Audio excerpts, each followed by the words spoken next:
Hey guys, and welcome once again to the glories of the battlefield. I'm a Rubber Duck of War, and today I'm actually playing, which is pretty damn crazy. I haven't actually played in quite some time. Unfortunately, I haven't been able to get on my PC that much. But I'm actually going to be casting a game featuring myself, so it should be a good fun time. It's a domination game here on Arnheim. I am the force of Kislev up against the dreaded Ogres, and it looks like my opponent is playing as if it was a couple of patches ago. He does have a double Iron Blast. It'll be interesting to see how they indeed perform. For the main battle line, we've got a couple of units of the Armoured Corsairs, backed up by a bucket ton of Corsair Spears. These unarmoured lads should be able to pepper the enemy down on approach, and as a rule of thumb, Ogres don't have an insane amount of armour, so it's good having just a bucket ton of ammunition and bows to launch at them in the center of a basic unit of Corsairs. We do have Little Grom. I still have PTSD from Iron Blasters, and Little Grom was kind of a comfort blanket because he was able to deal with them relatively effectively if you had decent micromanagement, and is good at taking down models anyway, which of course is very powerful up against the Ogres. We have Boris Urson leading the battle charge, of course, my favourite lord, probably my favourite lord in the game, very fun dude indeed. And we have a Frost Maiden of Tempest with Hailstorm and the True Flight, which is pretty damn fun. For our opponent, he does have a double Iron Blaster, looking to get some damage done while the rest of his army cowers in the trees. Looks like we have a mixture of Ogre Balls and Iron Guts making up the main battalion. Some dual weapons in the mix as well, but they're all hiding for now, trying to buy time for his Iron Blasters to get the damage done. After seeing the double Iron Blasters, I do summon a mighty Snow Leopard to the battlefield, looking to apply a little bit of cheeky pressure, but so far we're actually doing really nice damage. The Iron Blasters have taken significant casualties, and we've not lost that many men, and at the same time, Little Grom is very healthy indeed. So a bit of a mistake by me here, honestly. I'm pushing forward my army to drive back his Iron Blasters, but in reality, I'm actually getting some really good trades, so I should probably let my opponent think he's doing good work with the Iron Blasters, and actually shred him to pieces with Little Grom, because his general is already down about a quarter of his HP. Unfortunately, the Snow Leopard gets absolutely clattered on approach, barely breaks their stride though, still bound and forward. My opponent realizes, hey, this trade's not going so well for me, what's happening? Has there been an update or something? And the Iron Blasts are being forced back now once again as his main army moves up. Snow Leopard's taking a little bit of damage, but he'll be alright. He always lands on his feet. The rest of our army is going to be driving forward towards the Ogre Kingdoms.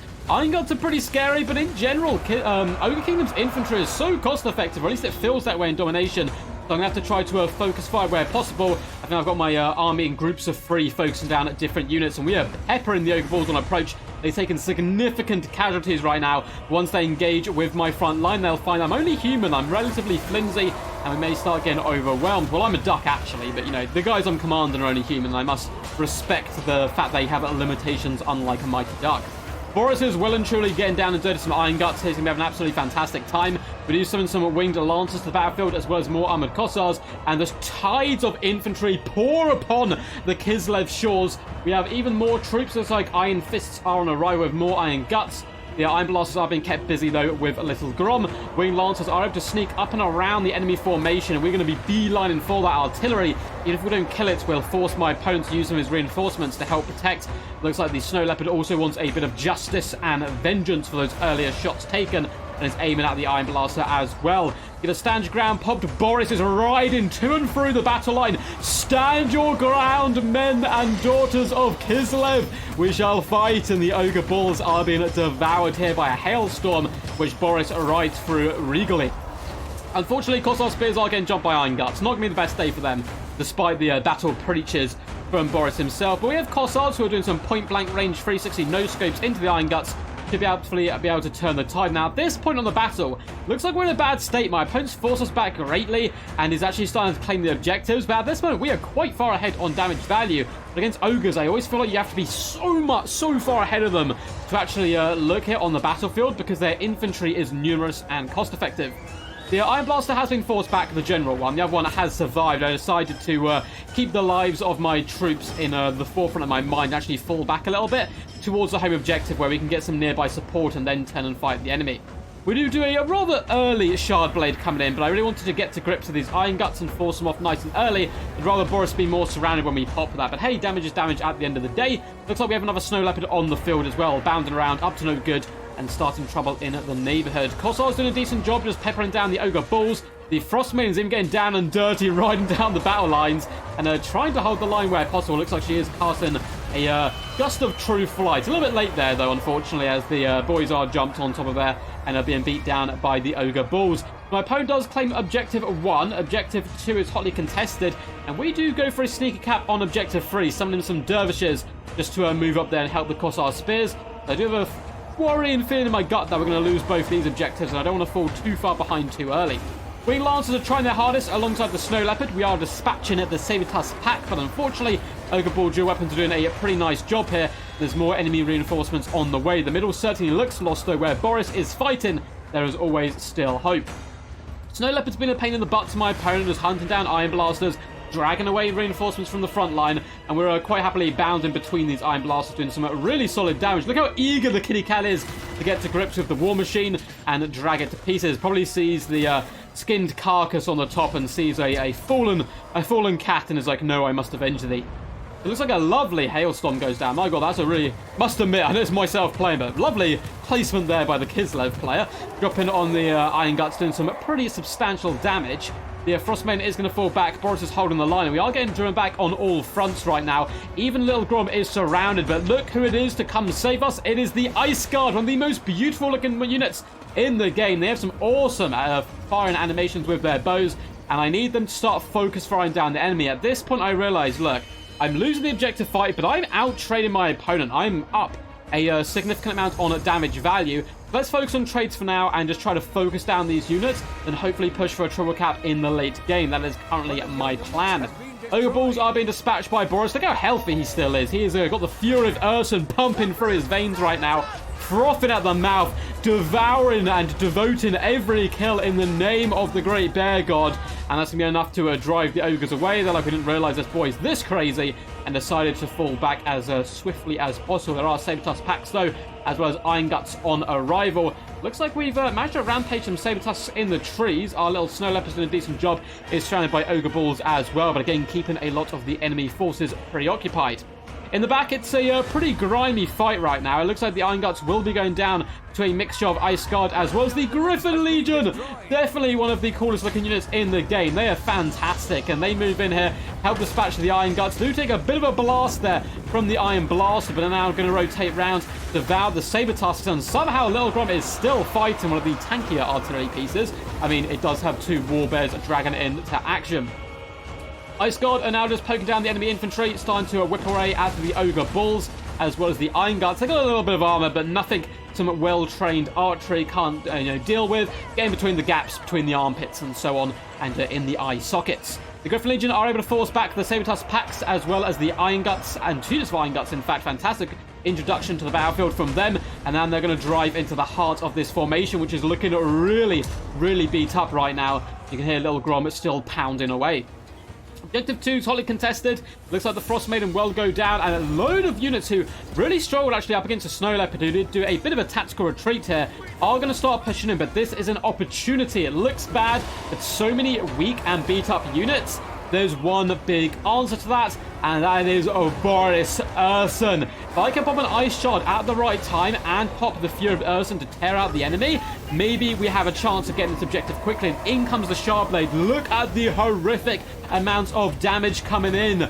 The limbs of the Ogres welter and slow to a icy standstill as their hearts are frozen in place and they lose their marbles. We see Fury of Urson comes in. He is causing terror right now. And 1, 2, 3, 4, 5, 6 units are forced back by Boris, and Objective 2 is in sight. The Frostmaiden comes back after doing a tactical feint retreat, and the Snow Leopard is on arrival as well. The middle objective is still being hotly contested. We have a load of infantry coming in the form of Kossars, as well as the Ice Guard peppering down the opponent.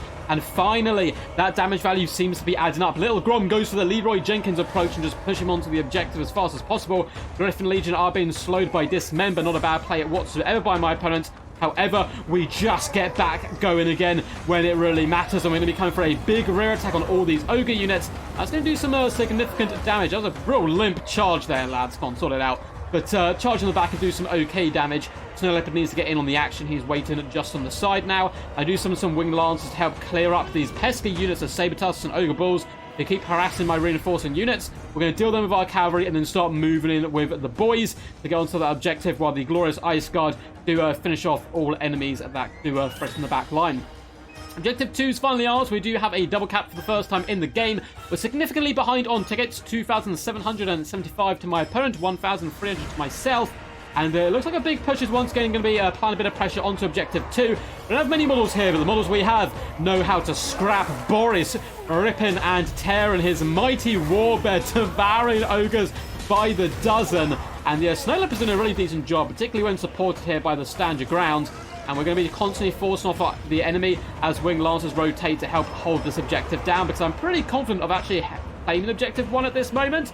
But it is going to take time, and the Ice Guard are moving up. Their arrows will certainly darken the skies, and Kossars have found themselves a nice little pocket here on the edge of the objective, pouring shots onto Ogre Bulls, who are struggling against the might of the Griffin Legion, who have given their lives here. So they've done it in the name of Kislev, and at the end of the day, isn't that what every soldier and child of Kislev wants to do?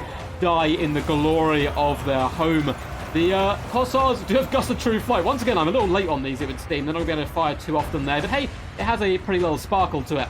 And it looks like with the Ice Guard moving in, as well as some dervishes floating back, we are well and truly going to secure Objective 1. But alas, my opponent is able to go around and circumvent my defenses and hop onto Objective 3. We do have some sneaky Noblars there, but with the double cap on the cards here, we may not need to get the triple.